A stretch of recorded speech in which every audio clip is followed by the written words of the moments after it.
Money supply, जहां पर RBI या तो मनी सप्लाई को डिक्रीज करेगी, चाहे मनी सप्लाई को मार्केट में इंक्रीज करेगी, ठीक है।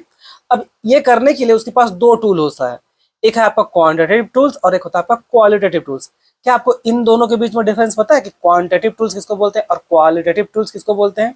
देखिए, क्वांटिटेटिव टूल्स जो होता है ना, ये आपका बताने का ये काम करता है कि टोटल इकोनॉमी में, पूरा इकोनॉमी में कितना वॉल्यूम ऑफ पैसा यानी कि मनी सर्कुलेट कर रहा है, ठीक है।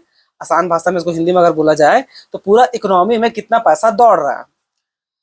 क्वालिटेटिव टूल्स आपको ये बताने का काम करता है कि जो पैसा है वो सही सही डिपार्टमेंट, सही सही सेक्टर में गया है कि नहीं।